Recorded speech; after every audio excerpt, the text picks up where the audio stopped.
இப்போ இங்க தொடர்ச்சியா நடைபெற்றுக் கொண்டிருக்கக்கூடிய நிகழ்வுகளை சீமான் அவர்களுடைய பேச்சு, அது ஒட்டி எழுந்திருக்கக்கூடிய பெரியார் தொடர்பான சர்ச்சை, அந்த செய்திகளை எல்லாம் பார்த்தீங்களா? அது தொடர்பா உங்களுடைய பார்வை என்ன? அது இந்தியால அவர் எப்பவுமே என்ன செய்யறது, இப்ப தமிழ்நாட்டுல அவர் மாத்தி மாத்தி தான் பேசிட்டு இருக்க. ஒரு விஷயத்த சொல்றாரு, அப்புறம் கொஞ்ச நாள்ல இன்னொரு விஷயத்த மாத்தி சொல்றாரு. இப்பதான் அவருடைய காணொளிகள் நிறைய பார்த்தேன். பாக்குற போது எங்களுக்கே சில விஷயங்கள் ஆத்திரமா இருந்தது. என்னன்னு சொன்னா, அவர் ஒரு ஒரு பேட்டியில சொல்லியிருக்காரு, சித்தப்பா இவருடைய நெஞ்சில் சாய்ந்து தூங்கிடுவாராம் அப்படின்ற மாதிரி. 8ல இருந்து 10 நிமிஷம் சந்திச்ச ஒரு ஆள்கிட்ட ஏன் எங்கட சித்தப்பா அப்படியெல்லாம் பண்ணணும். அது ஒரு அவருடைய பேருக்கு ஒரு களங்கத்தை ஏற்படுத்துற மாதிரி நிறைய விஷயங்களை இவர் செய்யற போது அங்க இருக்கிறவங்களை செய்ய மாட்டார் அப்படின்றதுல ஆச்சரியமே இல்லையே. இந்த விவகாரம் தொடர்பா மற்ற நபர்கள் யாரேனும் திரு சீமான் தொடர்பு கொண்டு பேசி இந்த மாதிரி பேச வேண்டாம் அப்படின்னு எதுவும் பேச முயற்சிக்கலையா, கேட்க முயற்சிக்கலையா? அவர் யாருடைய ஒரு சொல்லையும் கேட்டு நடக்கிற ஒரு ஆள் மாதிரி எங்களுக்கு தெரியல. அவர் தன்னுடைய வாய்க்கு வந்ததெல்லாம் பேசிட்டு இருக்காரு. அவர் நிதானத்துல இல்லைன்னு சொன்னா அவர் என்னென்ன சொல்லக்கூடாது அதெல்லாம் சொல்லி அடிக்கடி அவருடைய வாய்ஸ் மெசேஜஸ் அந்த மாதிரி எல்லாம் வெளியில வந்துகிட்டே இருக்கு அவருடைய விஷயங்கள். அப்ப அப்படியான ஒரு தனி மனித ஒழுக்கம் இல்லாத ஒருத்தர்கிட்ட நம்ம இதற்கு மேல என்னத்தை எதிர்பார்க்க முடியும்? அடுத்தது அங்க நாட்டுக்கு போன போது இவங்க எல்லாரையுமே அங்க நாட்டுல என்ன பார்த்திருக்கிறார் சீமான் அப்படின்னு சொன்னா, அரசாங்கமாவே அவங்க கட்டி அமைச்சிட்டு வந்துட்டு இருந்தாங்க. அவங்களுக்கான வங்கி இருந்தது, அவங்களுக்கான பாடசாலை எல்லாமே இருந்தது.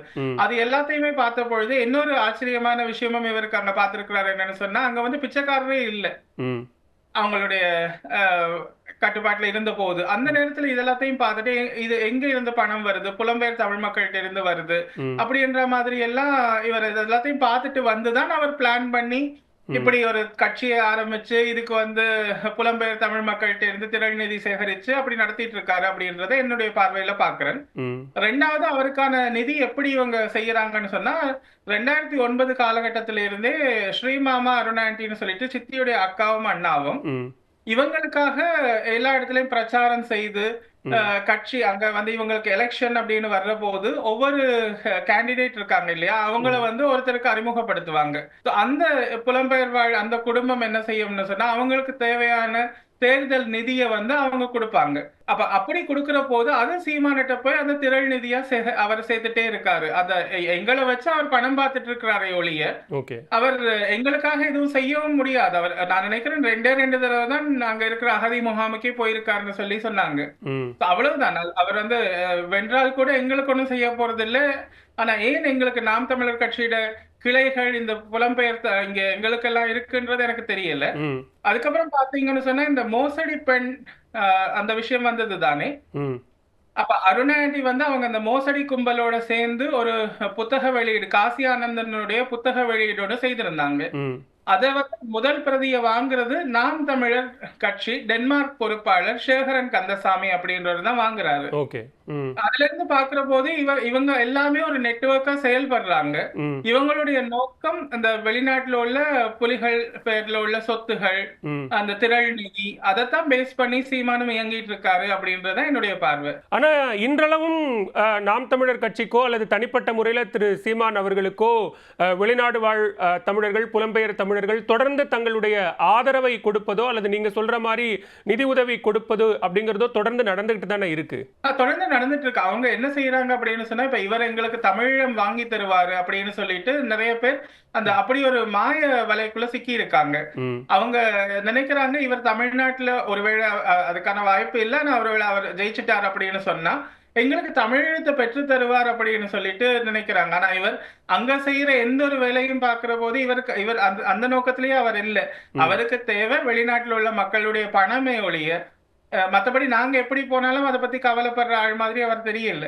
அவர் சொன்ன எந்த ஒரு வாக்குறுதியும் நிறைவேற்றல. அவர் இடைப்பட்ட காலகட்டத்தில் திரு பிரபாகரன் குறித்த நிறைய தகவல்கள் வந்தபோது சீமானுடைய நிலைப்பாடு அப்படிங்கிறது அதுல என்னவா இருந்தது, அது தொடர்பான உங்களுடைய புரிதல் என்ன? மிக குறிப்பா இடைப்பட்ட காலகட்டத்தில் அவர் உயிரோடு இருக்கிறார் அப்படின்னு தகவல்கள் வந்த போதும் நெடுமாறன் உள்ளிட்டோர் பேசுகிற போதும் கூட திரு சீமான் அவர்களினுடைய நிலைப்பாட்டில் உங்களுடைய பார்வை என்னவா இருந்தது? அவரோட இருந்த எல்லாரும் திரு கௌதமன் உட்பட எல்லாருமே அந்த போலியான பெண் தங்கை அப்படின்னு சொல்லி நம்பிட்டு இருந்தாங்க. அதுக்கப்புறம் சிவாஜி லிங்கம் அப்படின்னு சொல்லி ஒருத்தர் இருந்தாரு, இலங்கையில இருக்காரு. அவர் எங்களுடைய நெருங்கிய உறவினர் அப்படின்னு பொய் சொல்லிட்டு இருப்பாரு எப்பவுமே. எங்களுக்கு எந்த விதமான சொந்தமும் இல்ல அவர், ஆனா நெருங்கிய உறவினர் அப்படின்னு தான் அவர் தன்னை அறிமுகப்படுத்திப்பாரு. அவர் இந்த வெளிநாட்டு உள்ள அந்த மீடியாக்கள் எல்லாத்துலயும் அவர் என்ன சொன்னார் அப்படின்னு சொன்னா, வந்திருக்கிறது வந்து என்னுடைய தங்கை தான், ம். அல்லது சித்தப்பா எல்லாம் உயிரோட இருக்காங்க, சித்தி உயிரோட இருக்காங்க அப்படின்ற மாதிரி எல்லாம் சொல்லி இருந்தாரு.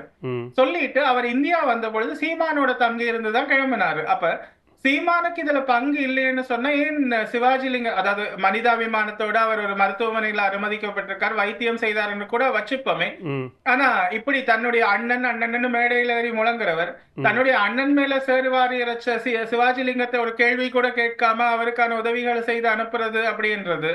ம். அதுக்கப்புறம் அப்படி நிறைய விஷயங்கள் முன்னுக்கு பின் முரணா செய்யற போது இவரும் இந்த இதுக்கு பின்னாலே இருக்கிறார் அப்படின்றத நாங்க புரிஞ்சுக்கிட்டோம். ம். அடுத்தது அருணாண்டியுடைய கணவர் எங்களுக்கு சொல்லிட்டார். அது இந்திய நேரம் வந்து விடிய காலமா 6:30 7:30 மணிக்கு அருணாண்டிக்கு போன் பண்ணுவாராம். அதாவது இங்க வந்து நடு சாமம் ம். 2-3 மணி. ஓகே. அந்த நேரத்துல நீங்க சொன்னாதான் அண்ணி சரியா இருக்கும், நீங்க இதுதான் துவாரகான்னு சொல்லுங்க ம். சொல்லுங்கன்னு சொல்லி அவ மூழ செலவு செய்து ம். இந்த அதாவது போன வருஷம் முழுக்க எங்களுக்கு மன உளைச்சலை ஏற்படுத்தின இந்த விஷயத்துக்கு முடிச்சு, அதாவது முதல் இது போட்டதே இவர்தான் அப்படின்ற மாதிரி சொன்னார் அவரு. ம். இந்த காரணத்திற்காகத்தான் அவங்க விவாகரத்து கூட அவர் செய்துட்டார் அருண் ஆண்டி. இப்ப அவங்க 2 பேரும் ஒன்றாக இல்ல. ம். என்னன்னு சொன்னா இரவு சாமத்துல போன் பண்ணிட்டு இவங்க பேசுற போது அவரையும் எழுப்பி விட்டுட்டு நீங்களும் ஒரு தடவை சீமானுக்கு வணக்கம் சொல்லுங்கன்னு அவங்க சொல்லுவாங்களாம். ம். இங்கிலாந்துல இருந்த பொழுது இவங்களோட பழக்கமாகி இருக்கிறார். அதுல இருந்துதான் இவங்க இன்னும் அதிகமா வந்து அவங்க நெருக்கமாகி இந்த மாதிரியான விஷயங்களுக்கு அருணா ஆண்டியும் ம். வந்திருக்கலாம் அப்படின்றது என்னுடைய பார்வை. ஓகே. நீங்க குறிப்பிடக்கூடிய திருமிகு அருணா ஆண்டி அப்படின்னு சொல்றவங்க வந்து பிரபாகரன் அவர்களுடைய மனைவியின் சகோதரி அப்படிதானே? சகோதரி, மூத்த சகோதரி. ஓகே. இந்த நேர்காணல் மூலமாக நீங்க நாம் தமிழர் கட்சி தொண்டர்களுக்கோ அல்லது அதனுடைய ஒருங்கிணைப்பாளராக இருக்கக்கூடிய திரு சீமான் அவர்களுக்கோ நீங்க சொல்ல விரும்பக்கூடிய விஷயம் என்ன திரு கார்த்திக்? நான் என்ன சொல்ல விரும்புறேன்னு சொன்னா, அவர் அவருடைய தமிழ்நாட்டு அரசியலுக்கு, இந்திய அரசியலுக்கு வந்து அவர் என்ன வேணும்னாலும் சொல்லிட்டு போகட்டும். அதை பத்தி நாங்க கேள்வி கேட்க போறதே இல்லை யாருமே. ஆனா அவர் எங்களுடைய சித்தப்பாவுடைய பெயரை வந்து இப்படி தவறான விதத்துல பயன்படுத்த கூடாதுன்றதை வந்து நாங்க வன்மையா கண்டிக்கிறோம். காரணம் என்னன்னு சொன்னா, இப்ப அவர் சொன்ன இப்ப எந்த ஒரு விஷயமே அங்க நடக்கல அப்படின்ற போது ஒருத்தர் வந்து இறந்துட்டார், அவர் வந்து ஒரு மாவீரர் ஆகிட்டார், அவர் வந்து மரணித்து விட்டார், அவர் இனிமே வரமாட்டார் அப்படின்னு தெரிஞ்சு வச்சுட்டு அவரை பத்தி இல்லாதது பொல்லாததெல்லாம் சொல்றதும், எங்களுடைய குடும்பத்தோட தான் நட்புறவோட இருக்கிற மாதிரியும் ரொம்ப ரொம்ப எங்களோட க்ளோஸா இருக்கிற மாதிரியும் எல்லாம் பேசிட்டு இருக்கிறது வந்து தவறான விஷயம். இதுவரை எங்க கூட என்னோட தொலைபேசியில உரையாடுறதுக்கு வந்து முயற்சி செய்தாரு. நான் மறுத்துட்டேன். நான் வந்து முடியாதுன்னு சொல்லிட்டேன். என்ன சொன்னா, இப்படியானவர் கூட பேசுறதுக்கு எங்களுக்கு விருப்பம் இல்லை. இப்படியான ஒரு ஆளை வந்து எங்களுடைய சித்தப்பா கடைசி வரைக்கும் அவர் பக்கத்துல வச்சிருக்கவே மாட்டாரு. எனக்கு இந்த புகைப்படம் போலி என்ற மாதிரி அவரோட வாய்ஸ் வச்சிருக்கிறாரு இல்லையா, அதாவது தளபதி சூசை அவர்கள் வந்து தன்னைத்தான் அடுத்து இதை கொண்டு போகணும்னு சொன்னாருன்னு சொல்லிட்டு அது கூட இவர் பேசினது இல்ல. இவர் கூட போன ஒளிப்பதிவாளர் சந்தோஷ் அப்படின்னு சொல்லிட்டு இப்ப கனடாவில் வசிக்கிறாரு. அவருக்கு அவருடைய தொலைபேசி உரையாடல் தான் அது.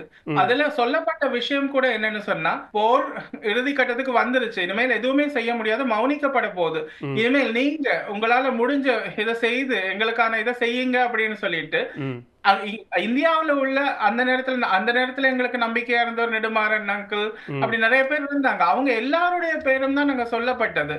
இவர் தன்னுடைய அரசியல் லாபத்திற்காக இவர் என்ன செய்தார்னு சொன்னா, சந்தோஷோட இவர் நல்ல நெருங்கி பழகினதால அவர் எடிட் பண்ணிட்டார். அதை கூட அதுல தனியா சீமான் என்ற பெயரை மட்டும் வச்சுட்டு மிச்ச பேரெல்லாம் வெட்டி எடுத்துட்டாரு. சந்தோஷ் கனடால வசிக்கிறாரு. சந்தோஷ் வந்து அவர் வாய திறந்தார்னு சொன்னா இது இந்த உண்மை வரும். அவர்கிட்ட உண்மையா ஃபுல் ரெக்கார்டு இருக்கும் அவர்கிட்ட எப்படியும். அதுல பாத்தீங்கன்னா எல்லாருடைய பேரும் சொல்லி சீமானிட்ட இந்த போராட்டத்தை யாரும் கொடுக்கவும் இல்லை, அவர் கொண்டு போறதுக்கான தகுதியும் அவருக்கு இல்லை.